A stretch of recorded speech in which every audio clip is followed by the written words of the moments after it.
Let's talk about crypto exchanges, market conditions, and what drives up the price of a crypto asset. In today's video, special guest Kevin, the CEO and co-founder of Coinmetro Exchange, is going to explain to us what drives up the price of crypto assets. But I didn't get to go in as deep as I wanted, so hopefully we can retouch on this subject in the next week's videos. Do me a favor, swing over to Twitter and follow Coinmetro on Twitter. And if you guys want to sign up and get $10, links down in the description. Let's dive deep.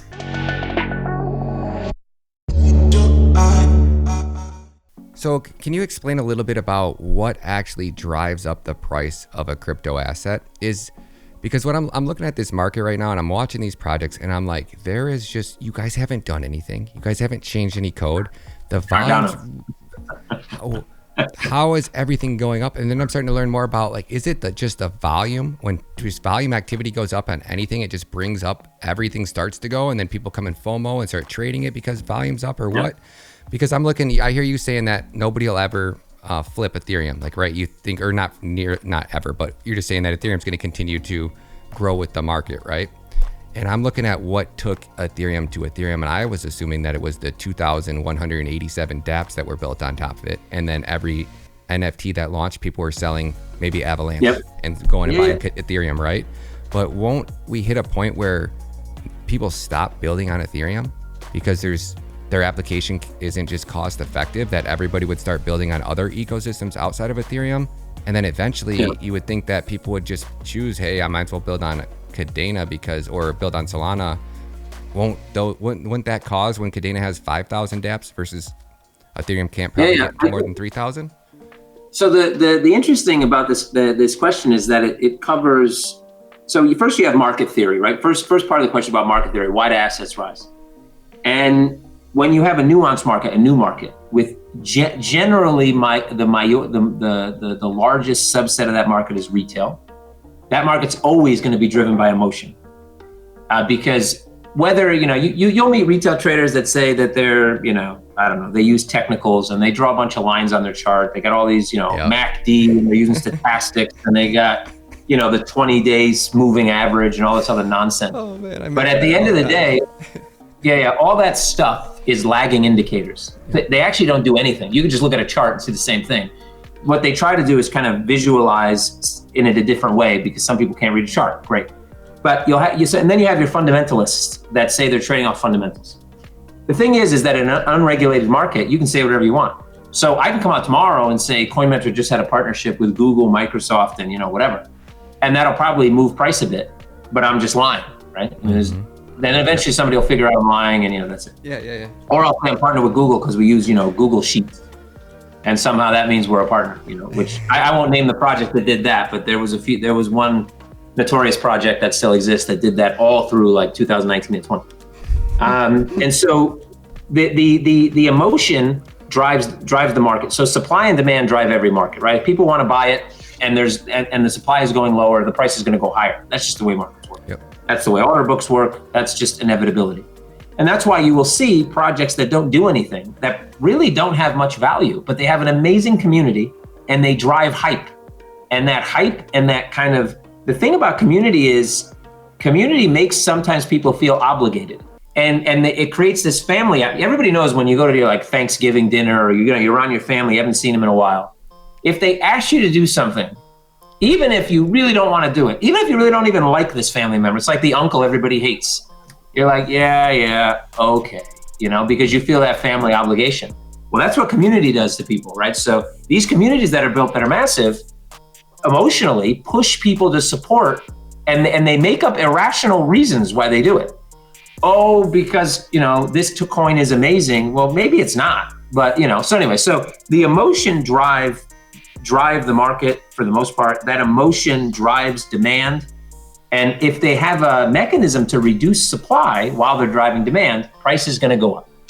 That's simple. Yep. Now, the other side of the question gets a bit more into kind of business dynamics, because now you're talking about the business itself, the protocol. So not every coin has its own protocol, but some coins that have protocols, the protocol isn't really the business. They have other things that drive revenue. But in the case of Ethereum, Solana, Kadena, the protocol is the business. So more people using the protocol. So yeah, there's more dApps, people using NFTs. That's more transaction fees for Ethereum. That's more throughput, more transaction fees. More people need to buy Ethereum to participate. Well, Ethereum is going to go up in value. You get to a point, however, let's say that the demand for the service doesn't wane, continues. But Ethereum gets to 100,000 a token, let's just say, right? At that point, people have this idea in their head, and it's an irrational idea, but it's very hard to get rid of. And the easiest way to explain this irrational idea is XRP versus Bitcoin, right? So I've met many people, you probably have as well, will say, well, especially back in the day, maybe two years ago, Bitcoin's 10K, one XRP is, 20 cents. Why would I buy 0.00002 Bitcoin when I can buy 5,000 XRP? Mm-hmm. And like, from a, I don't know, really low level, I guess people are like, yeah, that makes sense. But if Bitcoin goes up 200% and you own whatever you own, you go up 200%, right? Mm-hmm. And if XRP goes up 1%, doesn't matter if it costs a half a cent, you still only went up 1%. Yep. But people don't see that. Most people can't do math. I mean, even simple math, to be fair. So imagine you have an ecosystem where people are like, oh, come and buy our NFTs on ETH. And your average normal person sees that ETH costs 100K. They're going to go, I don't have 100K. And then there's some other platform that's selling NFTs and the underlying asset on that protocol costs $1. I guarantee you 60-70% of people that don't understand math are going to end up buying the one for $1 because for some reason, they make this correlation in their mind that they're going to make more money because it costs less, which is nonsense. And so then so that's one thing. Then on the other side, you're right. But if, then you have to imagine, let's say you're an entity, a gaming entity, for example. You've spent $100 million over the course of 5, 6, 7 years building on Ethereum. And now there's an option that's cheaper, but your clients are still playing your games. And they're complaining, but they're still playing them. And your user base is still growing. Do you spend another 100 million over the next 2, 3, 4, 5 years to build on another ecosystem? Or do you just stay on Ethereum? Now, some businesses are going to do both. They'll hybrid and they'll try to move away slowly because they understand that being tied to one protocol is probably not a great idea, but many won't. So there's a lot of dynamics that go into that. I think in general, it's going to have to be not necessarily the big boy. The big boys get complacent. Like there's banks that still run on tape backups. Those big fucking wheels that that look like Scotch tape. And that technology is 50 years old and they still use it. Why? Because it works. Like, why should we upgrade? Yeah, it's slow and there's gotta be some guy in there that like removes the tapes every night or whatever, but it works and it's secure. And so they're not gonna spend the money. And there's a lot of banks that do that, which is crazy, but they do that, right? So you're gonna get, the big boys probably are gonna get complacent, they're not gonna move. But the smaller companies and the retail public have to drive. It's the same way we've driven institutions now to buy Bitcoin.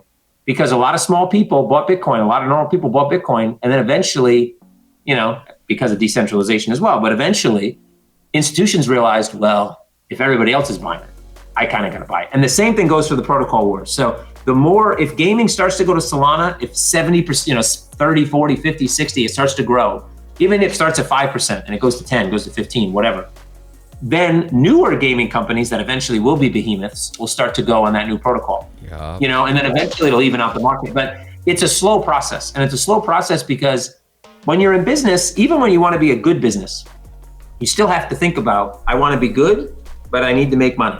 And I also don't want to spend a lot of money so I can make more money because I can't be really good if I don't make money. I mean, it's like this, so yeah, it's a very dynamic problem, which takes a while to come to fruition. But Ethereum will lose market share, but it probably still will be for the foreseeable future the biggest, smart contract dApp provider.